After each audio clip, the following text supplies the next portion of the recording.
بسم الله الرحمن الرحيم وبه نستعين أما بعد.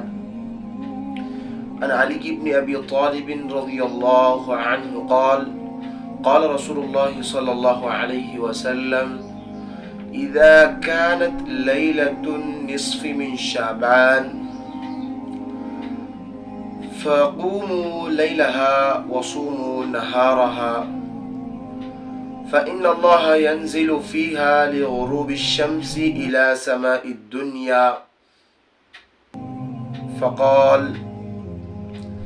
ألا من مستغفر فأغفر له، ألا مسترزق فأرزقه، ألا مبتلا فأعافيه، ألا كذا ألا كذا حتى يطلع الفجر، او کما قال النبی صلی اللہ علیہ وسلم. محترم ناظرین کرام، سامعین کرام، اللہ تعالیٰ کا بے انتہا احسان ہوا، کرم ہوا، فضل ہوا کہ اللہ تعالیٰ نے ہم کو اس مبارک ماہ میں زندگی عطا فرمائی. کتنے سارے لوگ ایسے ہیں جو اس دنیا میں اس مبارک ماہ کو پانے سے پہلے ہی اللہ کے پاس رحلت فرما چکے ہیں. لیکن یاد رکھنا چاہیے کہ اللہ تعالیٰ نے دوبارہ ہم کو موت کی بہن سے جگا کر اب دوبارہ کا جو آئندہ دن جو نصیب کیا ہے، آئندہ سورج جو نصیب کیا ہے، اس کے اندر ہمارا اپنا بہت ہی زیادہ فائدہ ہے اور بہت ہی زیادہ پروفٹ ہے. اس کو سمجھنے کی ضرورت ہے.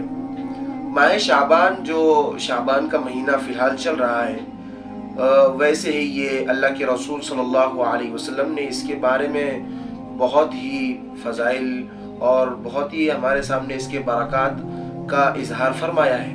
اللہ کے رسول صلی اللہ علیہ وسلم نے ارشاد فرمایا کہ شعبان یہ میرا مہینہ ہے اور رمضان یہ اللہ تعالیٰ کا مہینہ ہے. اور اللہ کے رسول صلی اللہ علیہ وسلم کے عمل سے ہم کو یہ بات پتہ چلتی ہے کہ رمضان المبارک کا مقدمہ اور رمضان المبارک کی تیاری اور استقبال شعبان کا مہینہ ہے. اللہ کے رسول صلی اللہ علیہ وسلم نے اس میں روزہ رکھنے کی ترغیب بھی دی ہے اور نہ رکھنے کی اللہ کے رسول صلی اللہ علیہ وسلم نے ان کو تعلیم بھی دی ہے. لیکن فی الحال ہمیں سمجھنا ہے شب برات جو ہونے والی ہے، جو آنے والی ہے، اور شب برات کا جو دن ہے جس کو لیلۃ من نصف شعبان کہا جاتا ہے عربی میں، اور ہمارے یہاں یہ موسوم ہے شب برات کے نام سے، کہ شب برات سے ہم اس کو جانتے ہیں.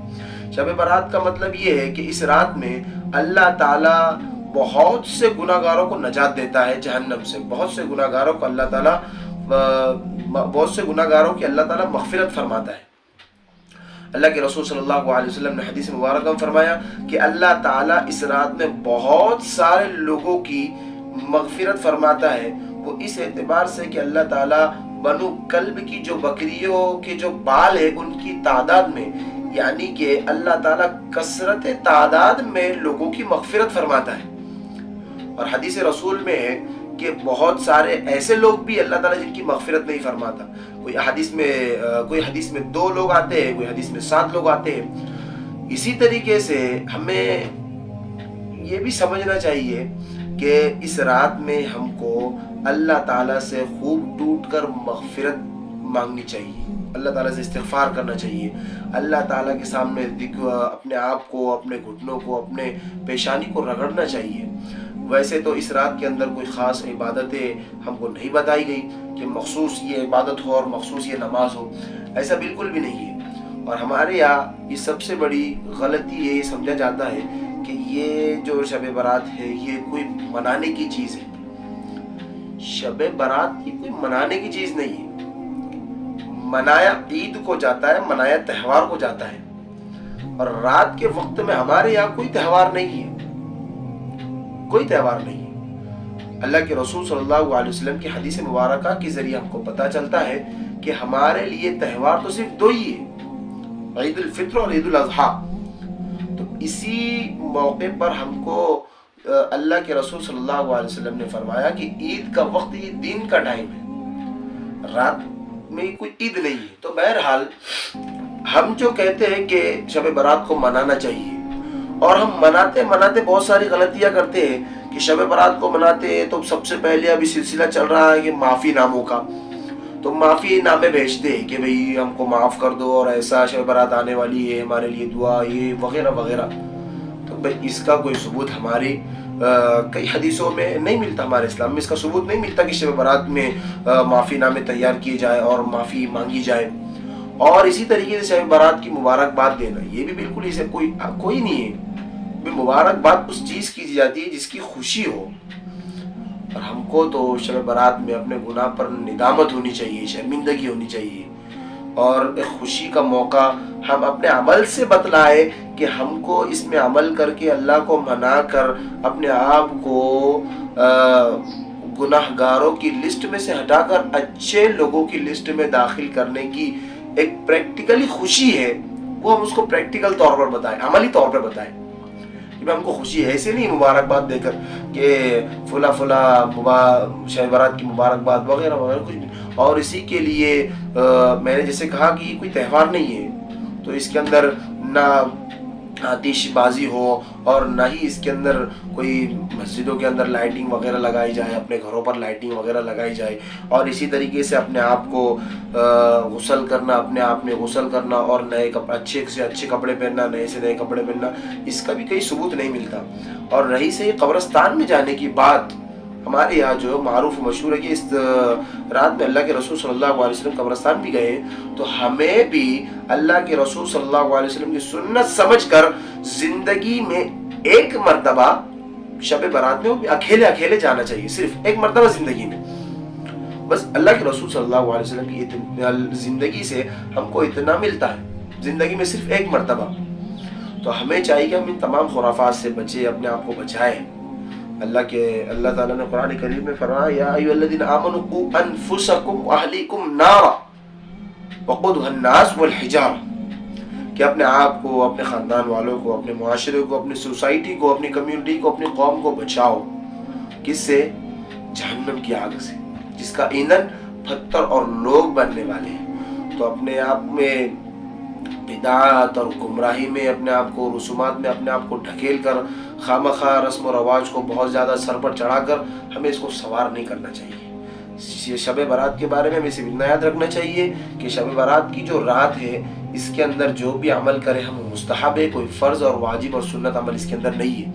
اور دین کے بارے میں جو روزہ ہے یہ بھی ہے، مستحب ہے. اللہ کے رسول صلی اللہ علیہ وسلم نے فرمایا، حدیث رسول جس کو ہم نے پڑھی ہے، کہ اللہ کے رسول صلی اللہ علیہ وسلم فرماتے ہیں کہ فقوموا لیلہا، کہ بھئی اس رات کے اندر آپ نفلی عبادتیں کرو.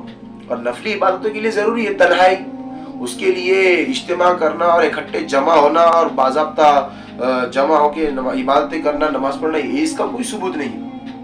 نفل چاہتی ہے تنہائی.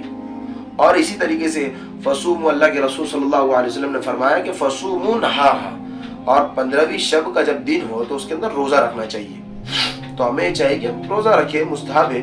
اور جو نہ رکھے تو اس کو ملامت بھی نہیں کرنا چاہیے. اس کی سب سے آسان ترتیب بتائی جاتی ہے کہ ایام 20 جو ہر مہینے آتے ہیں، اللہ کے رسول صلی اللہ علیہ وسلم کا معمول تھا ہر مہینے ایام 20 کے 3 روزے رکھا کرتے تھے، 13، 14، 15. تو یہ 13، 14، 15 رکھیے تو بہت اچھی بات ہے. اور ہمارے ذہنوں میں ایک ڈاؤٹ بھی ہوتا ہے کہ بھائی ایک روزہ رکھیں گے تو کیا، ایک روزہ نہیں ہو سکتا، دونوں روزے ساتھ میں ہونے، تو ایک بھی رکھ سکتے ہیں، کوئی ٹینشن نہیں.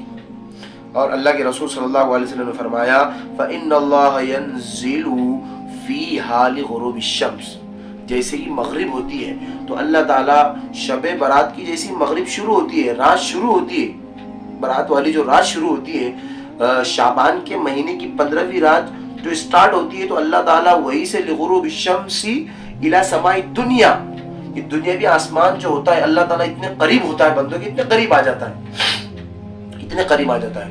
پھر اللہ تعالیٰ ندا لگاتا ہے کہ بھائی ہے کوئی مغفرت طلب کرنے والا جس کی میں مغفرت کروں. پھر اللہ تعالیٰ ندا لگاتا ہے کہ ہے کوئی رزق کا متلاشی، رزق کو طلب کرنے والا، رزق کو مانگنے والا، کہ میں اس کو رزق عطا کروں. ہے کوئی رزق مانگنے والا کہ میں اس کو رزق عطا کروں. اور اسی طریقے سے اللہ تعالیٰ یہ بھی فرماتے ہیں کہ ہے کوئی گناہوں میں گرفتار، ہے کوئی اپنے آپ کو مصیبتوں میں، پریشانیوں میں دیکھ کر غم زدہ، کہ اس کی پریشانی اور مصیبت کو میں دور کروں.